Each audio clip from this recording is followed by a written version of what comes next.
The train station platform trembled beneath her feet as Uriel clutched the telegram with shaking hands, the words blurring through her tears. 5 years. 5 years since she'd watched her husband board that same train, and now he was coming home. But the man returning wasn't the same boy who'd kissed her goodbye with promises of forever. War had carved something dark into him, something that lived in his silence, and she could feel it reaching toward her across the distance like a shadow with teeth. Her heart hammered as the train's whistle screamed through the morning air, and standing beside her, 3 small children she'd raised alone waited to meet the father they'd never known. Welcome to Ginny Love Story, girlies. Please like, share, and subscribe, and tell me where you are watching from. Uriel's story with Lee Min-jun hadn't begun with trumpets or grand gestures.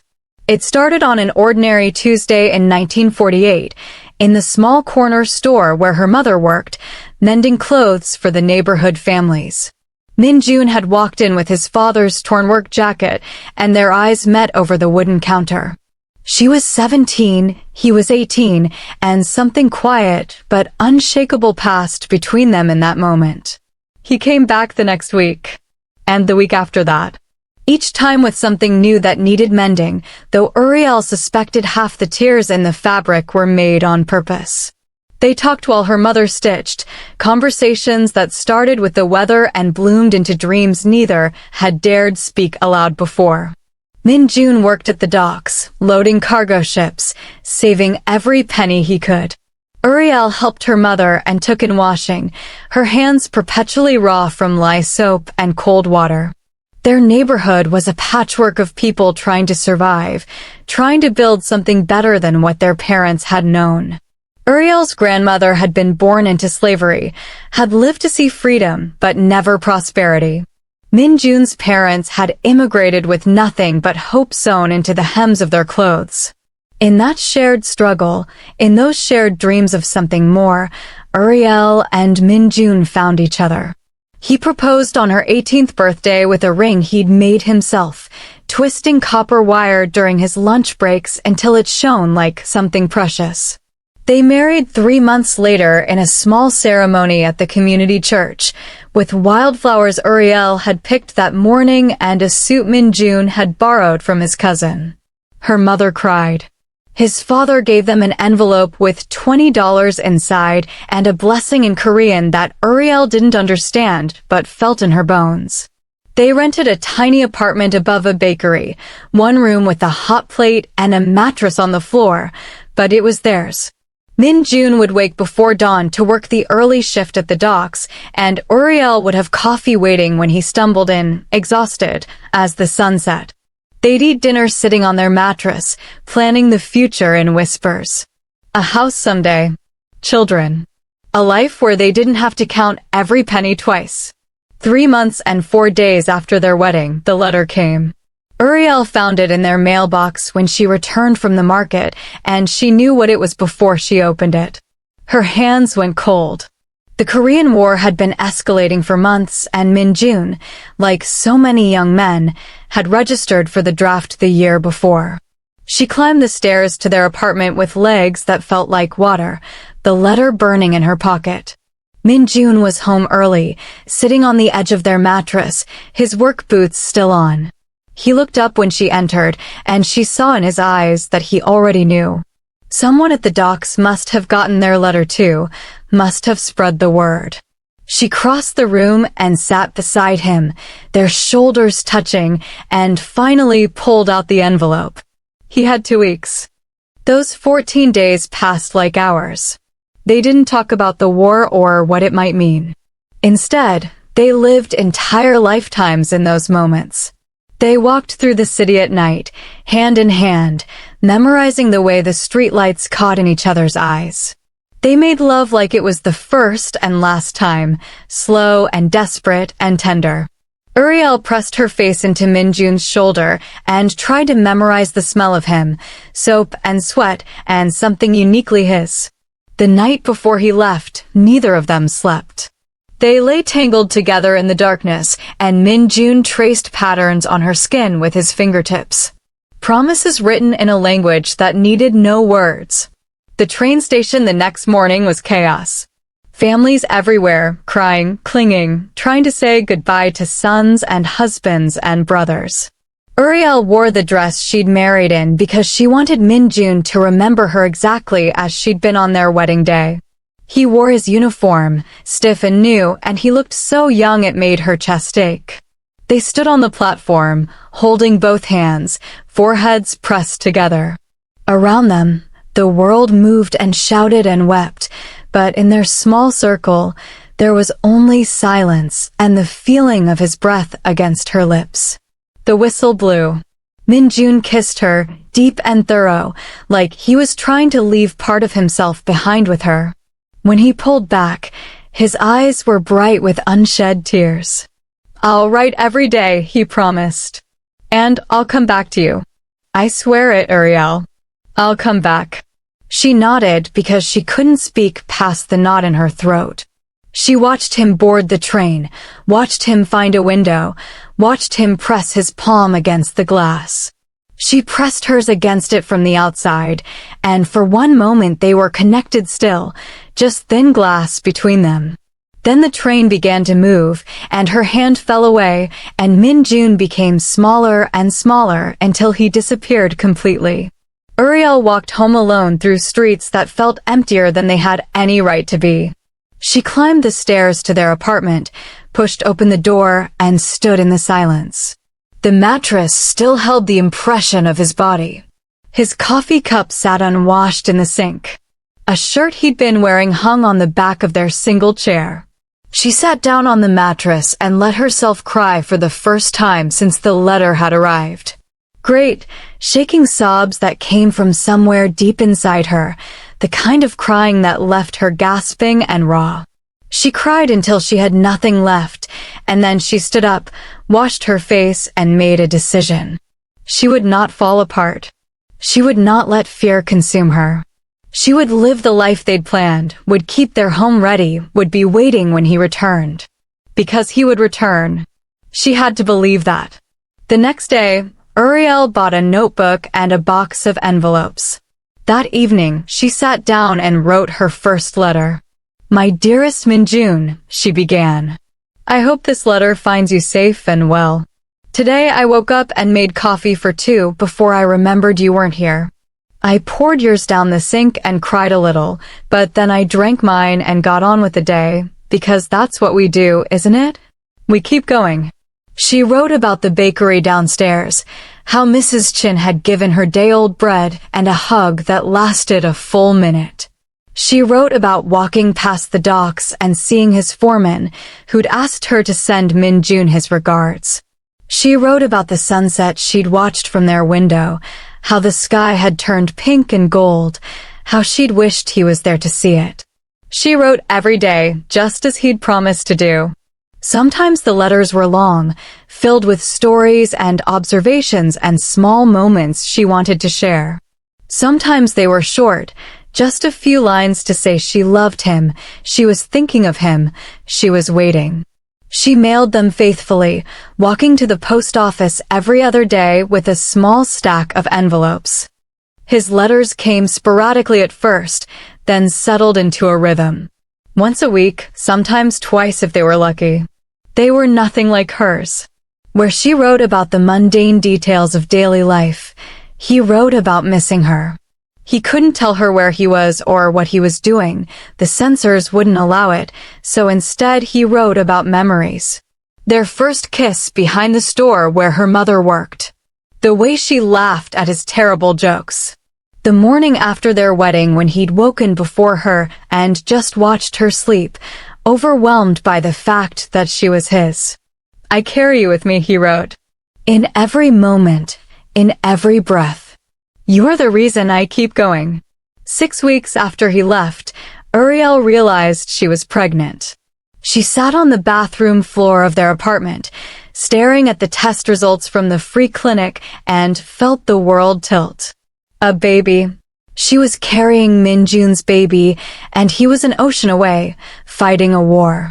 Terror and joy warred inside her chest, leaving her breathless. She wrote him immediately, her hands shaking so badly she had to rewrite the letter 3 times before it was legible. Minjun, my love, I have news. News that fills me with so much happiness and fear I don't know whether to laugh or cry, so I'm doing both. We're going to have a baby. His response came faster than any letter before it, as if he'd written it the moment hers arrived and put it on the first transport out. Uriel, he wrote, and she could see the tears in the smudged ink. A baby. Our baby. I wish I could be there with you. I wish I could hold you and feel you and be present for every moment. Please take care of yourself. Please know that I love you more than I have words to express. I'm fighting to come home now more than ever. The pregnancy was difficult. Uriel's mother helped when she could, but money was tight and medical care was expensive. Uriel kept working, taking in more washing, more mending, saving every penny for the baby. She wrote to Minjun about every milestone. The first time she felt the baby move. The way her body changed. Her cravings for pickles and ice cream at odd hours.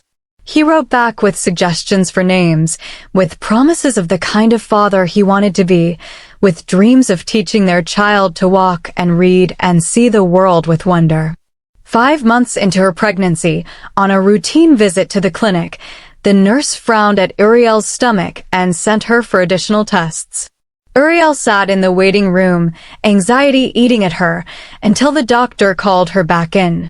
Mrs. Lee, the doctor said, and she couldn't read his expression. You're not having a baby. Her heart stopped. For one terrible moment, she thought he meant she'd lost it, that something had gone horribly wrong, but then he smiled. You're having 3. Triplets. 3 babies. 3 lives growing inside her. Uriel walked home in a daze, the news so enormous she couldn't process it. When she sat down to write Minjun that night, she started laughing and couldn't stop, great peals of slightly hysterical laughter that left her gasping. 3, she wrote. Minjun, we're having 3 babies. Triplets. The doctor confirmed it today. I don't know whether to be terrified or overjoyed, so I'm choosing both. 3 little pieces of us. 3 little lives we made together. His response took longer this time, and when it came, the letter was shorter than usual. 3, he wrote simply. Uriel, I don't have adequate words. 3 reasons to survive this war. 3 reasons to come home. I love you. I love them. Hold on for me. The letters continued. Week after week, month after month. Uriel's belly grew enormous, her body struggling to carry 3 babies. She had to stop taking in washing when she could no longer stand for long periods, but her mother and the neighborhood women rallied around her, bringing food, helping with rent, making sure she wasn't alone.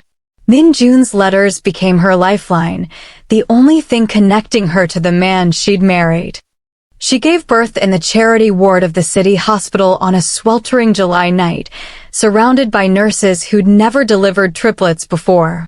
The labor lasted 19 hours, and there were moments Uriel thought she might die, moments she called out for Minjun and felt his absence like a physical wound. But when it was over, when the nurses placed 3 tiny, perfect babies on her chest, the pain faded into something like awe. 2 boys and a girl. Small and fragile and absolutely beautiful. She named them the names she and Minjun had chosen together from his letters. Jean, Juan, and Aicha. Her mother cried when Uriel told her, and the nurses cooed over the babies, and Uriel felt her heart expand in ways she hadn't known were possible. She wrote Minjun that night from her hospital bed, the letter messy and tear-stained. They're here, she wrote. Our babies are here, and they're perfect. Jean has your eyes. Juan has your stubborn chin. Aicha has the smallest fingers I've ever seen. I wish you could meet them. I wish you could hold them. They're beautiful, Minjun. They're ours.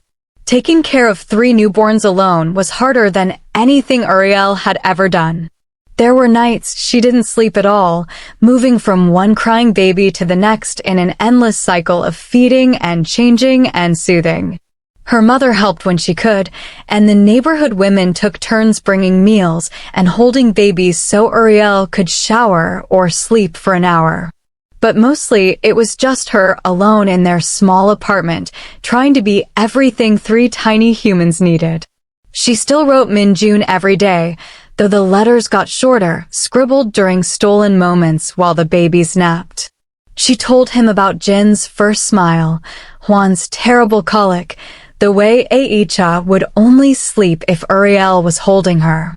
She sent him photographs when she could afford them, precious images of 3 growing babies who had never met their father. His letters continued to arrive, regular as clockwork, full of love and longing and promises. When I come home, he wrote, I'm going to hold them all night. I'm going to memorize every detail of their faces. I'm going to make up for every moment I've missed. The war dragged on. 1 year became 2, became 3. The babies learned to crawl, then walk, then talk. They called Uriel Mama, but had no word for father, no concept of the man whose photograph sat on their small table. Uriel told them stories about him every night, showed them his letters, tried to make him real to them. Your daddy loves you, she would say. Your daddy is fighting to come home to us. For years after Min-jun left, his letters stopped coming. At first, Uriel thought it was just a delay in the mail. Sometimes letters got held up, sometimes they arrived in bunches weeks late. She kept writing, kept sending her envelopes into the void, kept waiting. 1 week became 2, became a month, became 3 months of silence. Fear became her constant companion. She checked the newspaper every day for casualty lists, her heart in her throat, terrified she'd see his name. She went to the recruitment office and asked about him, but they had no information to give her beyond the fact that he was still listed as active duty. Missing didn't mean dead, they told her, but it didn't mean alive either. 6 months without a letter. Uriel continued writing anyway, pouring her fear and hope onto the page. I don't know if you're getting these, she wrote. I don't know if you're able to write back. But I'm still here, Min-jun. The children and I are still here, and we're waiting for you. Please come home. Please be alive. The triplets turned 3, then 4. They started asking questions Uriel couldn't answer. Where is Daddy? When is he coming home? Why doesn't he write? She showed them his old letters, read them his words, tried to keep his memory alive. But as the months stretched into a year, into 18 months of silence, she felt him slipping away from all of them. In the quiet moments, late at night when the children were asleep, Uriel let herself imagine the worst. What if he was gone? What if she was writing letters to a ghost? What if she'd been waiting all this time for a man who would never come home? The thoughts threatened to drown her, but she pushed them away. She had to believe. She had to hope. Because what else did she have? And then, 5 years and 2 months after Min-jun had boarded that train, a telegram arrived. Uriel was hanging laundry when the delivery boy knocked on her door, the triplets playing at her feet. She took the telegram with shaking hands, her heart hammering so hard she thought she might be sick. For one terrible moment, she couldn't make herself open it, couldn't face what it might say. The telegram was brief. Lee Min-jun honorably discharged. Arriving Union Station. October 3rd, 2:47 p.m. He was alive. He was coming home. After 5 years, after 18 months of silence, after all the fear and waiting and hoping, Min-jun was coming home. That's how Uriel found herself on the train platform 3 days later, the telegram still clutched in her hand, 3 small children pressed against her legs. Jean, Hwan, and Aicha stared at the tracks with wide eyes, excited and nervous about meeting the father they'd only known through stories and photographs. The train appeared in the distance, and Uriel's heart began to race. She smoothed down her dress, the same one she'd worn to marry him all those years ago, though it fit differently now, her body changed by pregnancy and time. She wondered if he'd recognize her. Wondered if she'd recognize him. The train pulled into the station with a screech of brakes and a hiss of steam. Doors opened. People began to pour out onto the platform, a river of humanity searching for loved ones. Uriel scanned every face, looking for the boy she'd married, and for long moments she didn't see him. Then she did. He stood at the far end of the platform, a duffel bag slung over his shoulder, and he looked so different it took her breath away.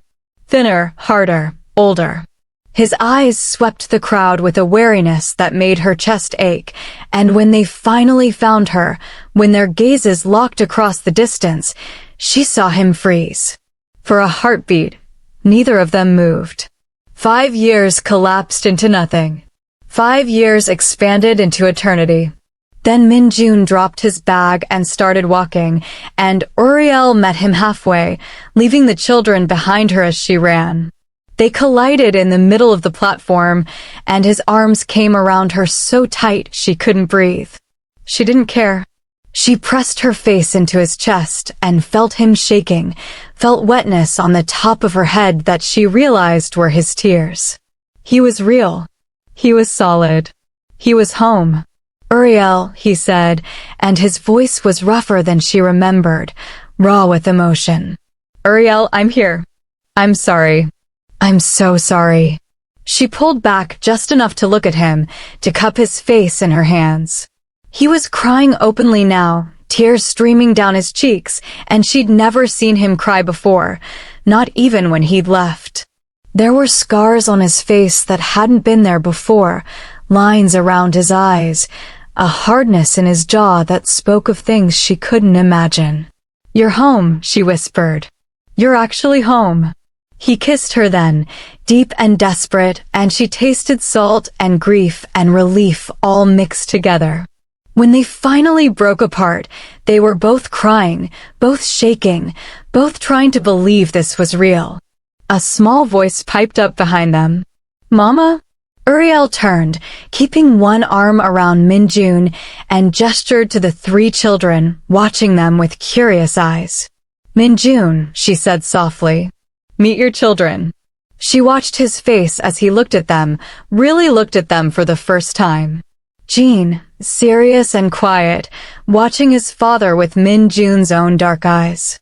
Juan, already fidgeting, energy barely contained. Aisha, thumb in her mouth, one hand clutching Uriel's skirt.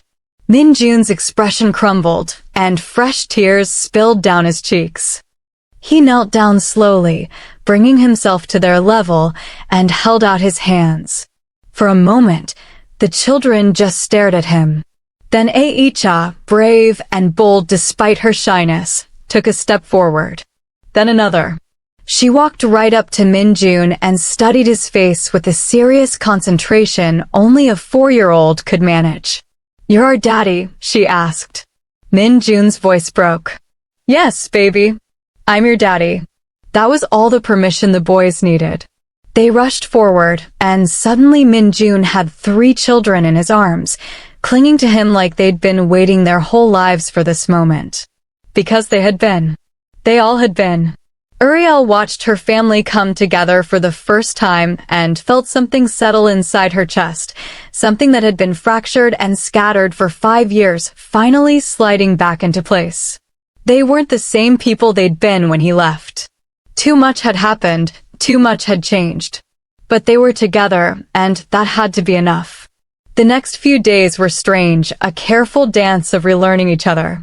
Min-jun was gentle with the children, patient as they warmed up to him, but Uriel could see the distance in his eyes sometimes, the way he'd drift away mid-conversation. He didn't sleep well. She'd wake in the night to find him standing at the window, staring out at the street below, his body tense like he was waiting for something terrible to happen. He didn't talk about the war. When the children asked questions, he'd smile and redirect, turning the conversation to them instead. What had they learned? What did they like to do? Tell him a story. Sing him a song. Anything but talk about where he'd been and what he'd done. Uriel didn't push. She gave him space and time, helped him readjust to civilian life, to being a father, to being a husband again. But she could see the weight he carried, could see how it pressed down on him in quiet moments. A week after his return, she woke in the middle of the night to an empty bed. She found Min-jun in the bathroom, sitting on the floor with his back against the tub, his whole body shaking. She didn't say anything, just sat down beside him and took his hand. They stayed like that until dawn, silent and together, and when the sun finally rose, he looked at her with eyes full of shame. "I'm not the same," he said quietly. "I don't know if I'll ever be the same." Uriel squeezed his hand. "I don't need you to be the same. I just need you to be here." It became their new normal. Min-jun got a job at the docks again, falling back into the familiar rhythm of physical labor. The children slowly stopped treating him like a stranger, started calling him daddy without prompting, started climbing into his lap to hear stories. Uriel watched him try, watched him fight every day to be present, to be the father and husband he wanted to be. But the nightmares got worse. He'd wake up screaming, thrashing, sometimes not recognizing where he was. Uriel would hold him through it, whispering his name, bringing him back to the present. The children heard, started having nightmares of their own, and Uriel felt herself stretched thin trying to comfort everyone. 2 months after his return, Min-jun finally broke. They'd just put the children to bed, were cleaning up the dinner dishes. When he set down the plate he was washing and gripped the edge of the counter so hard his knuckles went white. "I can't do this," he said, his voice barely above a whisper. Uriel turned off the water. "Can't do what?" "Pretend. That I'm fine. That I'm the man you married." He turned to look at her, and his eyes were full of anguish. "The things I saw, Uriel. The things I did. I close my eyes and I'm back there. I hear the children laughing, and for a second I hear screaming instead. I'm broken, and I don't know how to fix it." She dried her hands slowly, giving herself time to find the right words. Then she crossed to him and took his face in her hands, making him look at her. "You're not broken," she said firmly. "You're hurt. There's a difference. And you don't have to pretend with me, Min-jun. Not ever. Tell me. Talk to me. Let me help carry this with you." So he did. That night, sitting at their small kitchen table while the children slept, Min-jun told her about the war. Not all of it, she suspected, but enough. He told her about the friends he'd lost, the things he'd seen, the impossible choices he'd had to make. He told her about the months when he couldn't write, when he'd been captured and held in a camp where letters weren't allowed, where each day was a fight to survive.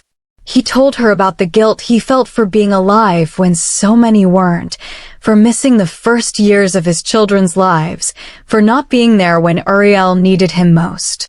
She listened without interrupting, without judgment, and when he finally fell silent, wrung out and exhausted, she took his hands across the table. "Thank you," she said, "for telling me, for trusting me with this. I don't know how to move forward," he admitted. "I don't know how to be normal again." "Maybe you don't need to be normal," Uriel said slowly. "Maybe you just need to be you, whoever that is now. And we'll figure out the rest together." It wasn't a magic solution. The nightmares didn't stop, the guilt didn't disappear, the trauma didn't heal overnight. But it was a start. Min-jun started talking more, started letting Uriel in instead of shutting her out.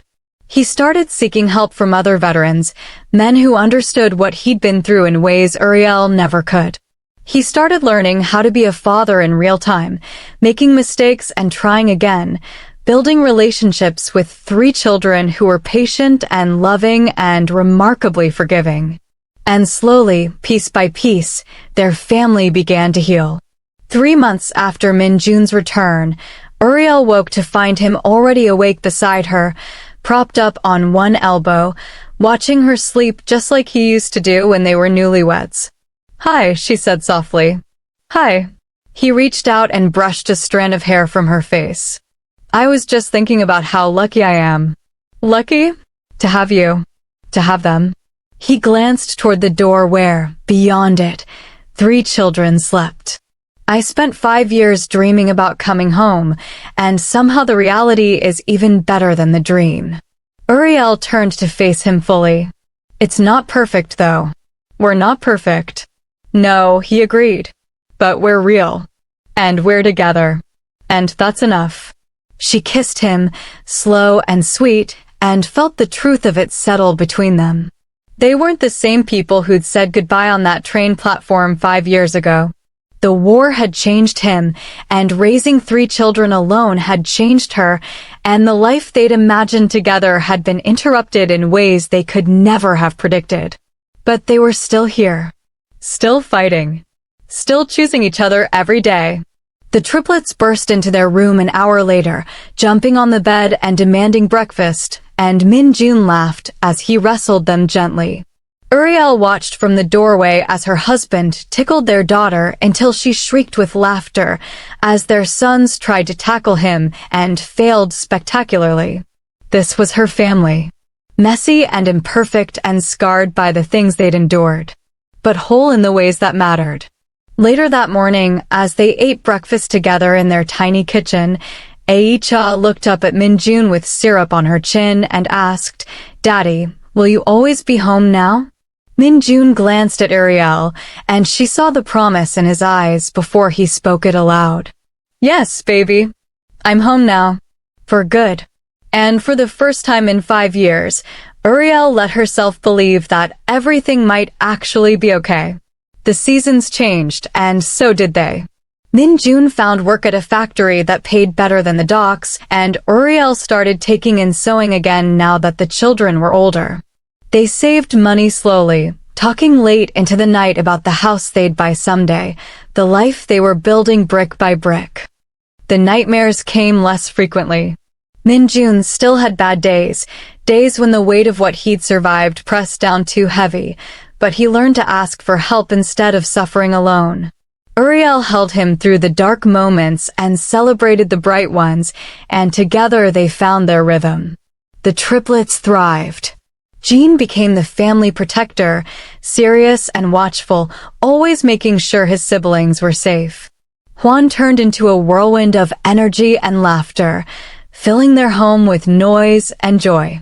Ae-cha grew brave and curious, asking a million questions and demanding answers to all of them. Min-jun threw himself into fatherhood with the same intensity he'd brought to surviving the war, learning their quirks and fears and dreams, making up for lost time one moment at a time. 6 months after his return, the family took their first trip together to the beach. Min-jun had never seen his children play in the ocean, and watching them chase waves and shriek with delight brought tears to his eyes. Uriel sat beside him on their blanket, her hand in his, and felt complete in a way she hadn't since he'd left. "I love you," he said suddenly. "I don't say it enough, but I love you, Uriel. You held everything together when I couldn't. You raised our children alone. You waited for me when you had every reason not to. I don't deserve you." She turned to him. "Yes, you do. And I love you too. All of you, even the broken parts." He kissed her there on the beach while their children played, and it tasted like salt air and new beginnings. A year after Min-jun came home, Uriel discovered she was pregnant again. The news terrified and thrilled them both, but this time Min-jun was there for every moment. Every doctor's appointment, every milestone, every flutter and kick.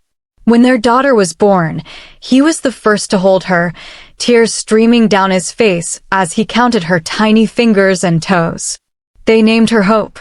The triplets adored their baby sister, fighting over who got to hold her, helping with feedings and diaper changes, singing her the lullabies Uriel had once sung to them. Their apartment grew more cramped, but it also grew louder, fuller, more alive. 2 years after Min-jun's return, they bought their house. It wasn't much, a small place on the edge of town with peeling paint and a yard full of weeds, but it was theirs. Min-jun spent weekends fixing it up while the children played around him, and Uriel planted flowers in the front garden, watching them grow alongside her family. They had dinner together every night at the table Min-jun built with his own hands. They went to church on Sundays and took walks through the neighborhood in the evenings. They celebrated birthdays and holidays and all the ordinary moments in between. They built the life they dreamed about during those 3 months of marriage before the war, and it was better than either of them had imagined because they'd fought so hard for it. 5 years after Min-jun came home, on their wedding anniversary, he took Uriel back to the train station where they'd said goodbye a decade before. The children were with her mother for the night, giving them rare time alone. They stood on the same platform, and Min-jun pulled out a stack of letters from his jacket pocket. Her letters. Every single one she'd written him during the war, worn and creased from being read 1,000 times. "These saved my life," he said quietly. "When I thought I wouldn't make it, when I wanted to give up, I'd read these and remember I had something to come home to. You were my reason, Uriel. You and the children I hadn't even met yet. You kept me alive." Uriel felt tears slide down her cheeks. "You saved me too. Your letters reminded me I wasn't alone, that somewhere out there, someone loved me enough to fight their way back." He pulled her close, and they swayed together on that platform, no music but the beating of their hearts. Around them, trains came and went, people rushed past chasing their own stories, but in their small circle, there was only peace. "Thank you for waiting," Min-jun whispered against her hair. "Thank you for coming back," she whispered in return. They went home that night to their house full of sleeping children, to the life they'd built from letters and hope and stubborn love. Min-jun still had nightmares sometimes. Uriel still worried about money and the future and all the things that could go wrong. But they had each other, and they had learned that sometimes love wasn't about the easy moments, but about choosing to stay through the hard ones. Years later, when the children were grown and starting families of their own, Jean asked his father what had gotten him through the war. Min-jun looked at Uriel across their kitchen table, her hair gray now, her hands worn from a lifetime of work, and he smiled. "Your mother's letters," he said. "And the promise I made to come home. Love is what gets you through, son. When everything else falls apart, love is what holds you together." Uriel reached across the table and took his hand, their fingers interlacing as naturally as breathing. They'd been through war and separation, through fear and trauma and more pain than most couples endured in a lifetime. But they'd also known joy and laughter and the quiet satisfaction of building something lasting. That night, after their children left, Min-jun and Uriel sat on their porch, watching the sunset paint the sky in shades of pink and gold. He had his arm around her shoulders, and she leaned into him, fitting perfectly against his side like she always had. "No regrets?" she asked softly. Min-jun thought about the question, really thought about it. He thought about the war and what it had taken from him, the years he'd lost, the trauma that still woke him sometimes in the dark. But then he thought about the woman beside him, about their children and grandchildren, about the life they'd created together against all odds. "Not a single one," he said, and meant it with every fiber of his being. Uriel smiled and tilted her face up for a kiss. He obliged, slow and sweet, and in that moment, everything was exactly as it should be. The war was over. They had survived. And they had loved each other through it all, proving that some promises, once made, were worth any price to keep. The sun dipped below the horizon, painting their world in gold, and Min-jun held his wife close, grateful for every moment, every letter, every second chance. They had made it home to each other, and that was the only victory that mattered.